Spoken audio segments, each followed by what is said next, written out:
Hello and welcome to our conversations with our cybersecurity partner, Arctic Wolf. I'm Alex Rabin, CMO of COOLSPIRiT, and I welcome along Rich Fenton, Senior Pre-Sales Engineer at Arctic Wolf with me today. Hi Rich, how are you? I'm good, Alex. How are you? Yeah, very good, thank you. Very good. Over the next few minutes, we'll be discussing how you can define and quantify risk and how risk-based visibility can provide the insight required to build a responsive security operation model, improving your security posture. So, shall we start with the first question, if that's all right, Rich? Sure. So, very brief question, manage risk. What does it mean? Well, you think about risk, you have an incident, something that happens. It might be a ransomware attack. It might be something that needs you to take some response. And managed detection and response, what we covered in the earlier video, is all about understanding when those threat actors are at play in your environment, detecting them, and then taking a response. So you used to think of this as a boom, some incidents happened. Managed detection and response is really about what happens after that's been detected and how you remediate those threat actors being within that environment. Managed risk is stopping that boom from happening in the first place. So it's really focused on the left-hand side of that bang of that event. So it's preventing threat actors from getting in your environment in the first place by way of a vulnerability. So it's taking proactive action to identify what are your risks and then being able to manage those risks. So vulnerabilities, understanding what software is deployed, what vulnerabilities associated to those softwares, those devices, and then being able to patch them before a threat actor can exploit them. So I describe this as a continuous attack surface management.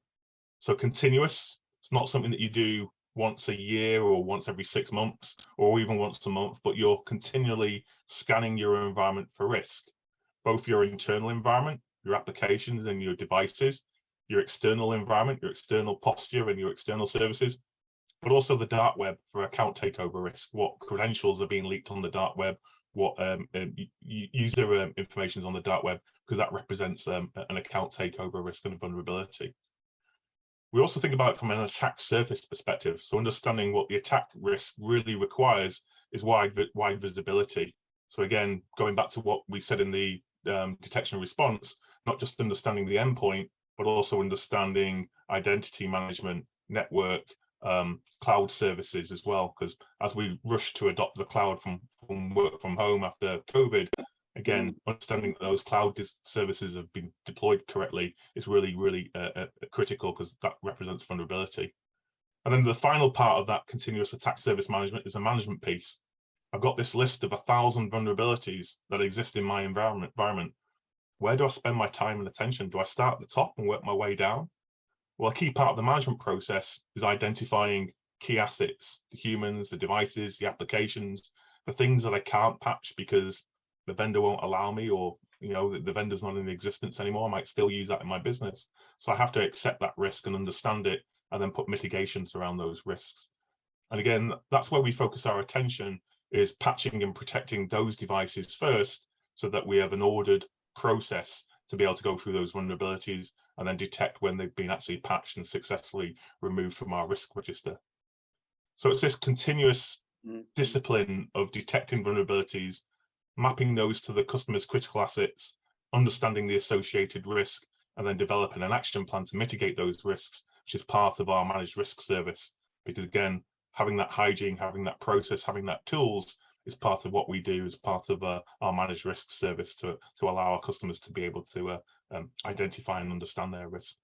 And I guess from that, customers would think that they're doing this all the time without your service, but it sounds to me like they may be doing it, they may be keeping on top of it, but with the insight that you can offer, it really does make them focusing on doing it more. And I guess as well, maybe making it easy for them to patch everything and make sure there's no loopholes available. Yeah, and it's always going to be the customer's responsibility to ultimately do that patching and update those systems, but it's creating the hygiene to understand what those vulnerabilities are, see that they're being patched and seeing that they're being addressed over a period of time, and that you're actually improving your risk position and not diverging it over a period of time. But then there's also the element of, an element of cropping into detection and response, so that right of the boom that I said earlier. Large scale events like Log4j or Spring4Shell, if you can identify the threats and the vulnerabilities that are associated to those, through previous escalations, and they might not be in our customers, one particular customer's environment, they might actually be in a different customer's environment that we're collecting, getting visibility on, then once you're notified about that risk, then you can see if you're vulnerable, or if you see if you're breached as part of that. So it's really about being that proactive nature of understanding that risk and understanding those vulnerabilities, and then taking some action against those risks. Again, this is exactly what we do as part of that service. Yeah, and I guess then the team can also, it helps them report back to the business that where they are, and Exactly. Yeah. what's been covered. And it might not just be the business. So obviously the stakeholders in the business will have an investment on understanding the risk, but you might be being asked for this as part of an audit, or you might be being asked for this as part of your cyber insurance. We're seeing increasingly where customers are being asked for this from their clients. So if I'm a legal house and I'm a solicitor's, your customers, or their customers, should I say, may be asking these questions around, are you managing risk? Are you managing your vulnerabilities? Are you doing that continuously? Because you represent a supply risk to them as well. So often it's becoming an increasing requirement to do business, whether that's from a cyber insurance or even just from an ability to bid on a contract or supply to a client, is demonstrating that risk. And also, if a company wants to hold certification, such as, I don't know, 27001 or whatever that may be. Yeah, Cyber Essentials Plus, exactly. Yeah, you often see that these are the types of things that are being asked. Sounds like managed risk sounds like a real benefit to any organisation. So, next question? How is risk defined? You can really define risk as being the combination of two things. What's the likelihood of me being impacted versus the cost of being impacted? So if you think about this from an analogy perspective, what's the likelihood that I'm going to claim on my car insurance or have it stolen? That may depend on many variables, what types of locks and alarms I may have on the car, the make and model, the area I live in.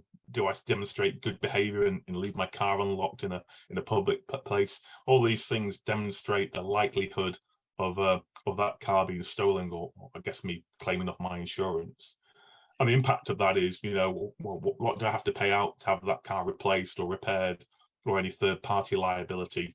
And also the recovery time. If I haven't got my car, how much inconvenience does it put me under?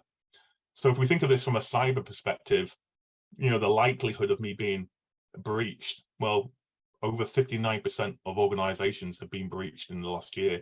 That's really a flip of a coin of whether I'm likely to be breached or whether I'm going to see some sort of incident in the coming year. And of course, we see more and more breaches. Over time, there were more breaches last year than the previous years combined. And of course, part of those breaches come from patching vulnerabilities. 82% of the vulnerabilities roots in come from vulnerabilities that are being exposed from those threat actors. So it takes me 40 days to patch a critical vulnerability. The window of opportunity is quite severe to be able to identify that risk and then to go and patch it. And then, of course, that's an opportunity for a threat actor to take advantage of that vulnerability. And of course, if we think about the other side of that, the impact, well, the average cost of ransomware breaches were £3.36 million for the average cost of a data breach in the UK last year. And then the mean time to detect, the dwell time, if you like, is 212 days. That's how long a threat actor will stay in your environment to be able to maximize the impact of their attack. So they're not going to take out just one service and encrypt one device. The whole idea for them is to take out your backup and recovery software to make that attack as big as possible, so you can't restore, so you're more likely to pay. And again, those things, if you like, together, the impact of the incident, the likelihood of the incident, is really how we've defined cyber risk. And when you put those statistics you've mentioned together, it really does make you wonder. It makes you think, doesn't it, that something needs to be done. Yeah, there's a great blog. We'll put it in the link on the post, but there's a really good blog around security incidents reviews that we did with one of our incident response companies, Tetra Defense, around what types of vulnerabilities we see, what types of customers are being impacted, and how those vulnerabilities are being exploited. Some really interesting statistics on that blog. We'll put a link in the post. Yeah, that'd be great to share with everybody. So last question, I guess, and then we'll wrap up. How tangible is the effect on risk, really? Yeah, so if you look at things like the CIC, Center of Internet Security, Critical Security Controls, these are traditionally 20 safeguards. I think they've just updated it to be 18 safeguards. And if you just implement the first 6 controls, you'll reduce your overall cyber threat or cyber risk by 85%.